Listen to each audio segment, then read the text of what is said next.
Hey, you beat me here. Well, we've got a little bit of work to do this morning. I guess I'm gonna have to do the work this morning since you're here, you know. Can't just laze around, drink 5 cups of coffee, and then decide it's time to take a nap. So, let's go in, finish assembling the steering rack, get it in the car, and see what else is next in the directions. It'll be good. So I still might grab another cup of coffee because, you know, it's never a bad idea. He's sitting by the door. Silly cat.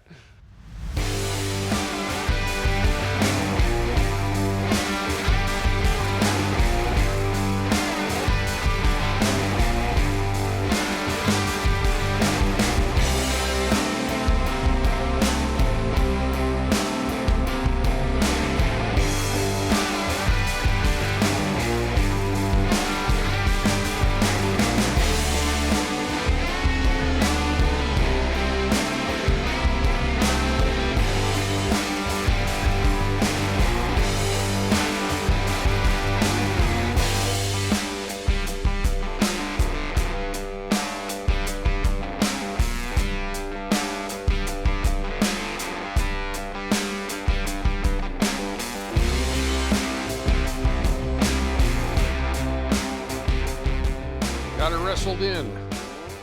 So it mounts a little bit differently. On the car, this rack stood off the front, so it had the insert for the, I'm just losing my vocabulary, the bushings. It stuck out so that it could, well, it actually stuck out from the back. So this was mounted at the front, whereas this is tucked in a little bit further. I had to trim those sleeves to be able to make them work.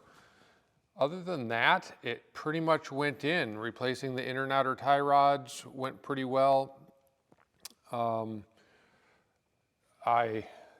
I have them set basically at what their base measurement is, and then once everything gets settled and everything gets greased, then I can get it aligned.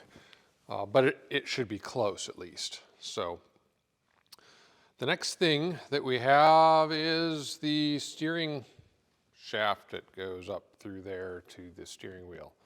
So I have all of the directions to mount the pillow mount and the flange bearing, and I've got everything laid out here for that. And so I'm gonna get to it. We'll have kind of ish steering once I get done. I guess I won't have a steering wheel on it, but I guess I could mount it too. I don't know. After that, do you want to look ahead and see what's after steering? Okay. I hear you. It's hard to wait. Let's just go forward here. Got a lot of steering pages. Oh, okay. It's cockpit aluminum. Looks like we're going to be mounting a bunch of aluminum pieces.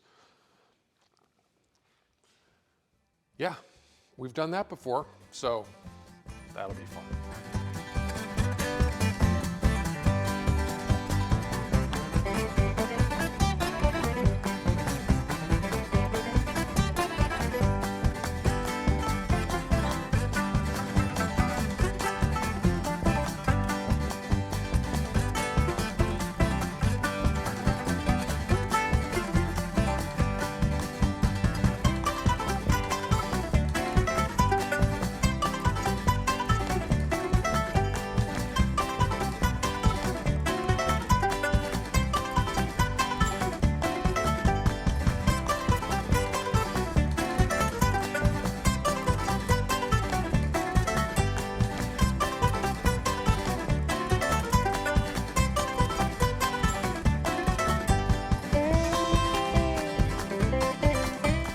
Let's get into the steering shaft, I guess. We already talked about the rack.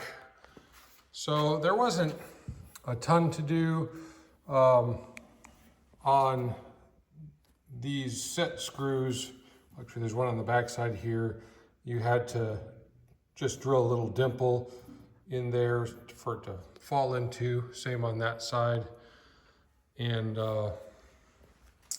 install the U-joints. Of course, you should install everything loosely as you're putting it together, because if you don't, you'll end up loosening it back up as you're assembling it.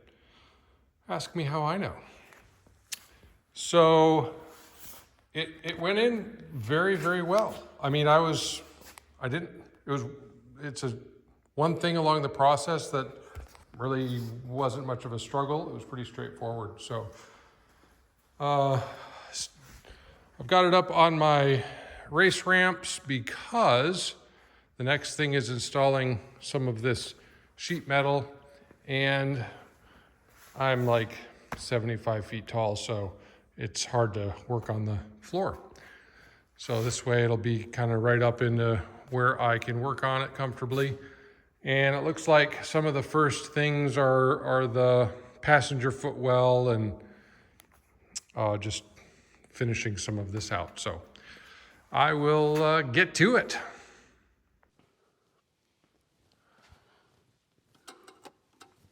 Oh, hey. Yeah, I'm just looking at the engine here. That's an engine.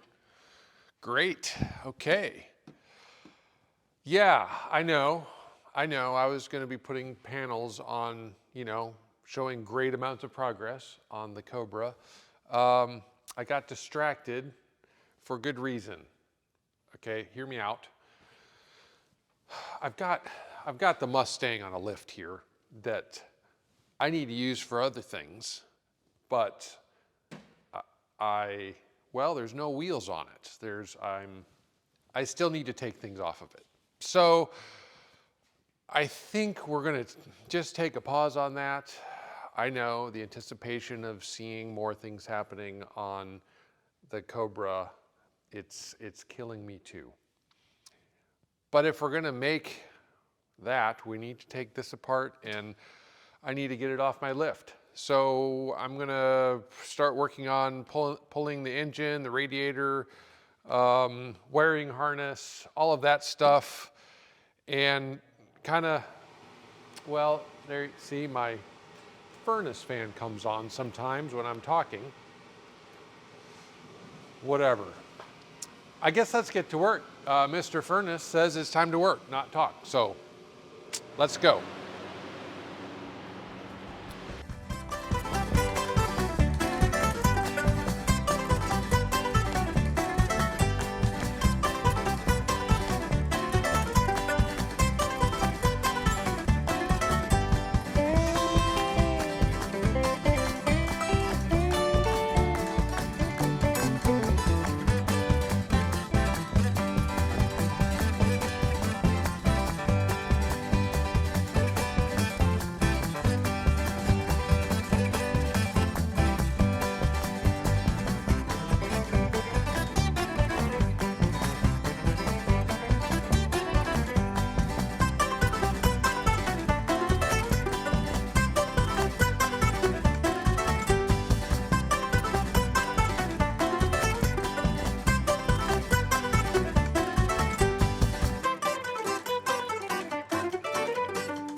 Now that we got the engine out, we can get a little bit better look at it. So it does have the AFR heads on it, and I have to figure out where the leak is coming from back here, but I have a feeling it's the rear main. That would be my guess. So the headers, and for the kit, I'm going to have to swap them over because these headers will exit out the front. I've got the new transmission sitting over there all ready to go. So once I get that leak fixed, I'll be able to bolt the transmission up, do a little bit of cleanup, and then stab it in. But we're not to that point in the directions yet. So from there, I think it's the wiring harness has got to come out. Some fuel lines and brake lines. Yeah, overall it's pretty clean. You can see some, well, it's wet because I was spraying it with stuff. But wasn't a lot of oil on it or anything like that, so everything's pretty clean. On a side note, as you can see, as I disconnected all of the plugs, I have labeled them. Even if they were obvious to me, once this harness gets out of the car, there's not going to be a lot of obvious things. So I'll take pictures of it in here where it was laying, but you know, labeled things like the alternator and battery and ground and whatever this is. What is this? Oh, it's a fuse box. The power on the fuse box, which is that's battery plugs in there. So yeah, so I just wanted to point that out because that will make it a lot easier during reassembly, knowing A, which plugs I need, and B, where they go.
Hey, while you were gone, I did a little bit more work, but you didn't miss anything.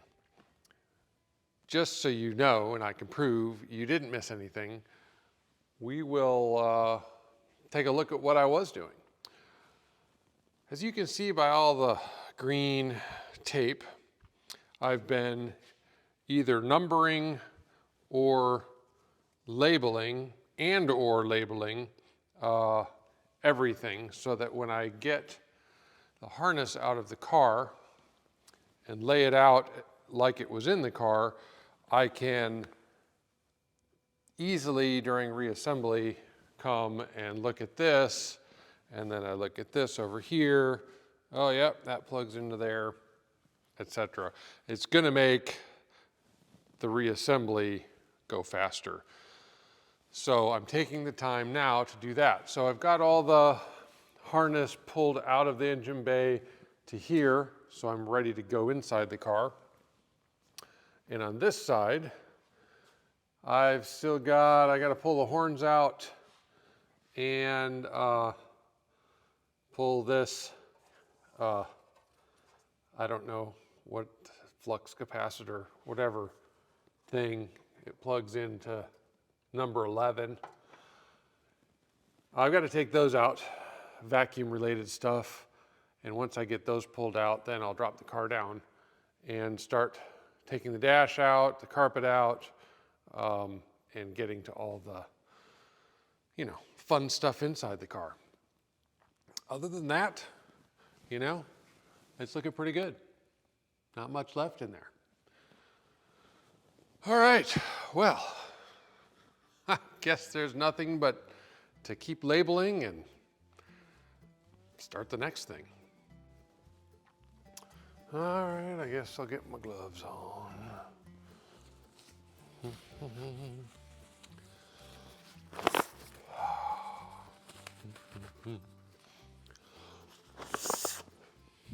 Oh, no tape on that one.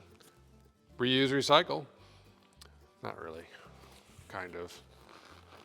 I keep reusing them until they literally get a hole ripped in them and are getting my hand dirty, and then I throw them away. Okay, let's see. Oh, looks like my battery's almost dead.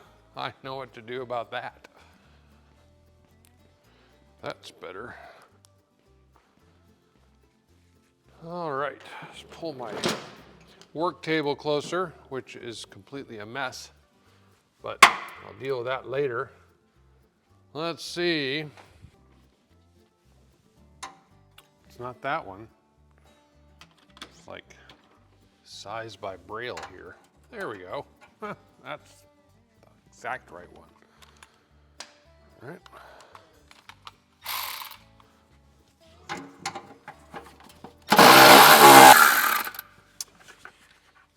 So I pull all these out. And when I do so, I take the fastener and I put it right back where I found it. This is so if I need the fastener, I know where to go. It's not in a pile somewhere or in a bucket and I don't know what it is. If it's a part that I can take off and resell, I'll keep the fasteners in a bag, label them, and sell them with the part, just in case people need them, but that's just what I do.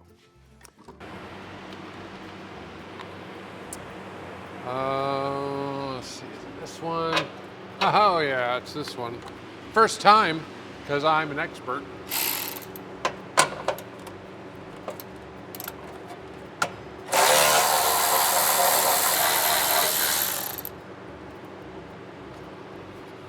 Okay, we got the ball of mystery out. Okay, that's in my eyes. All right, how do you get this off?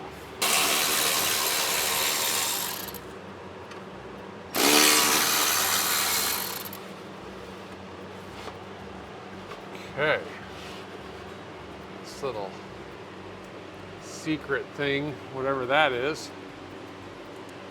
Okay. All right, what do we got? How do I work this? Well, of course. I know what that is. Okay. I can't even get in here. Okay, yeah, it's popped in there. Just pretty as you please.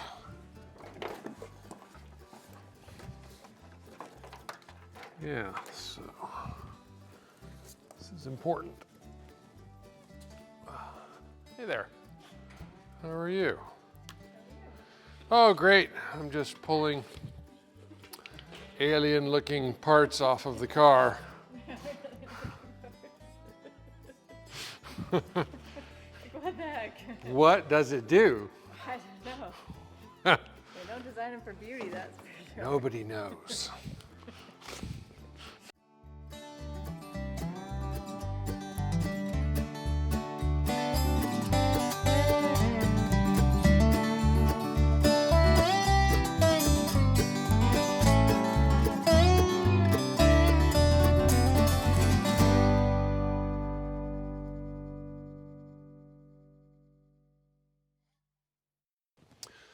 Well, here we are in the interior. Wonder what's in here. I don't know. Things we have to do in here is remove the carpet because I've got some wiring to pull. This parking brake lever needs to come out because that's going in the car. I need to drop the steering column, pull the dash off to access all of the wires and black boxes, computers, all of that. And then the wiring that runs to the back for the gas tank, the inertia switch, all of that needs to come out. So I have to basically disassemble the car, you know, all the way. So this was a good idea. I'll give you credit. It's a great idea. So I guess I better get to it and start somewhere. I don't know. I don't see any fasteners here. I guess this just pops off. I don't know. I don't want to break it because maybe I can resell it, but I don't know. I'll figure it out. Maybe. Can I? I don't know. Oh, there we go. There we go. Just as I figured, these little clips. Actually, they're a different kind than I figured. They just squeeze on the side of the car. All right, well, I'm gonna just keep yanking on plastic. See what I can get off without breaking.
I'm standing in a pile of parts.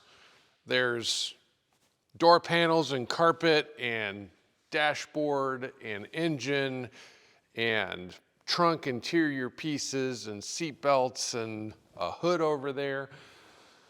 Oh man, feels good to have all that stuff out. Now I'll be able to get behind the dash and pull out the wiring harness from that and get behind the dash in the car and on the floor and trunk and pull all that out.